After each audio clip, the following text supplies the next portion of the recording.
guys, ganap nga. Ginising na nga ako ni Bebo na ready na nga itong pagkain namin at medyo tinanghali talaga ako ngayon. Kami kasi kung inasikaso kagabi dahil galing nga ako sa restaurant o samjihan namin. Yun nga habang kumakain nag-usap lang kami at nagpaalam nga ako sa kanya na uuwi ako ngayon ng Pampanga. Pero syempre naman, bago ko umalis, kailangan ko muna linisin itong bahay namin na talaga naman nagmukha ng bodega naksyota. Sobrang nabisi nga kami sa samjihan namin at madalang na lang talaga kaming mauwi dito. Mas madalas pang matulog ang alikabok. Ito naman, bagong sopa namin na to ay ginawa na nga ang kubeta at ihian ni Penelope. Diyos ko. Kaya ang ginawa ko ay umorder na nga ako sa online itong universal sofa cover. Wala na nga ako naabutang iba pang kulay, pero ito na nga lang yung in-order ko nang hindi lang mukhang dugyot itong sopa namin. Medyo na-stress lang talaga ako ng very light sa paglalagay dahil hindi nga masyadong fit. Pero buti na talaga okay naman yung kinalabasan ng kulay niya at hindi siya mukhang maraming bakterya. Yun nga, fast forward, nung matapos nga ako maglinis sa bahay, ay naligo na nga ako at nagbiyahe na nga ako pa uwi ng Pampanga. Naman kahit ano okasyon ngayon sa amin, gusto ko lang umuwi sa amin dahil namimiss ko na yung mga magulang ko at saka isa ko pang kapatid na si H2. Buti na lang din talaga, natuto na ako mag-drive kaya kahit papaano nakakatakas na ako kay Bebo. Sa awa naman ng Diyos, isang beses pa lang ako nabangga sa malaking bato, naksyuta.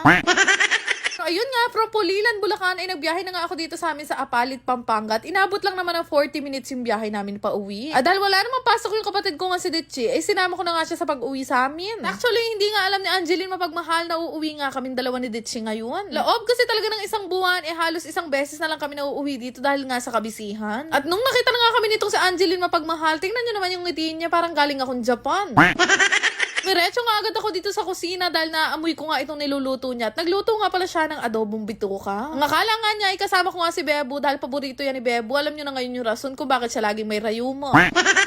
Anyway guys, ito talaga yung pinaka namimiss ko kapag umuwi ako sa amin, yung chismisan namin ni Angeline. Kaya maya naman nung pumasok nga ako sa CR, paano mo nga naman masasabi na nakaka-LL na ang mga tao? Isa lang ang ibig sabihin kapag kakulay asul na ang tubig sa inodoro, naksyuta. Ay, nakaka-proud talaga from timba to flash. Ngayon, pati tubig, asul na.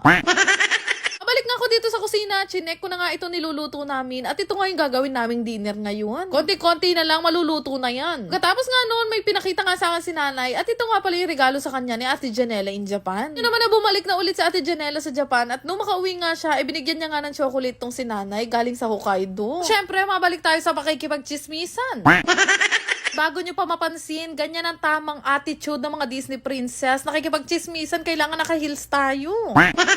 Bukod kasi sa mga luto ni nanay, isa pa talaga sa namimiss ko tuwing andito ko, itong mga tsikahan naming dalawa. Dinami-dami ko kasi naging kaibigan at mga kaibigan ngayon, wala pa rin tatalo sa chismis na dala ng nanay. Naksyuta?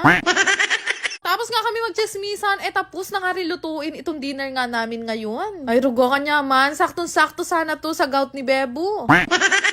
Pero ayun nga, maiba tayo. Sa nililigawan pala ng kapatid ko. Abay, sobrang bait niyan at magaling magpunas ng ihi ng aso. Hindi lang kami buong pamilya ang andito dahil nandito rin yung mga pinsan at mga kaibigan namin. Pero ayun nga, kalimutan na muna natin yung day 1 ko nun sa pag-gym. Pwede naman ulit umulit.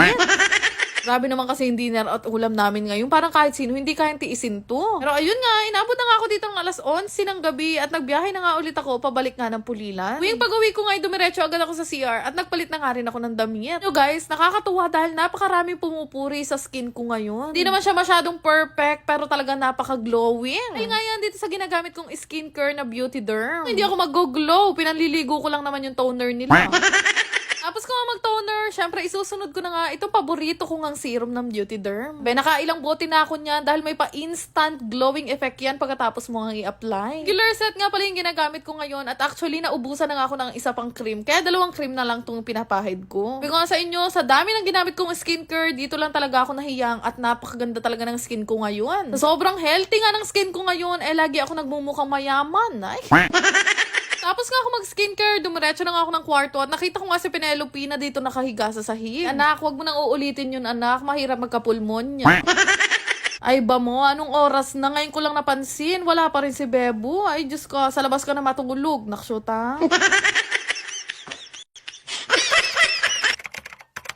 Bago ang lahat, gusto ko lang i-share sa inyo itong pinaglilibangan kong laro na Diamond Game. Paalala lang, ito ay libangan lamang ng matatanda at mahigpit na ipinagbabawal sa mga bata. Napakadali lang mag-register at gumawa ng account dito. Ilalagay nyo lang naman ang inyong phone number, mag-create ng password at higit sa lahat, huwag nyong kakalimutan ang aking referral ID. Yun nga lang kadali at meron ka ng account dito sa Diamond Game at napakarami mong pwedeng pagpili ang laro dito. Pero syempre, bago ka maglaro, kakailanganin nyo muna mag-cash in. Kadepende nga sa inyo kung magkano yung gusto nyo i-cash in. Pwedeng 100 hanggang 50,000. After nyo mag-cash in, ay pwede na kayo mamili ng laro na gusto nyo laruin. Meron nga bagong laro dito na sinubukan ko nga laruin. Ito nga yung Super Ace. Ay grabe, nung una nga, hindi ko pa talaga masyadong mag-gets. Pero pipindot-pindot ka lang pala dito. Eh, pwede ka na nga manalo ng sobrang laki. Pero hindi lang yan, meron pa nga akong isang larong natuklasan. Ito naman yung Fortune Gems na unang beses ko palang nilaro. Eh talaga naman napakalaki ng na-cash out ko. Nagulat nga ako, grabe, kasi pwede ka palang manalo ng ganito kabilis sa laro na to. Kaya naman nung malaki-laki na yung napanalunan ko, eh naisipan ko na rin i-cash out. Madali lang din naman mag-cash out dito. Pindutin nyo lang yung withdraw na makikita nyo sa baba. Kaya kung gusto nyo rin subukan, ilalagay ko na lang yung link sa comment section. Yan lang naman! Salamat!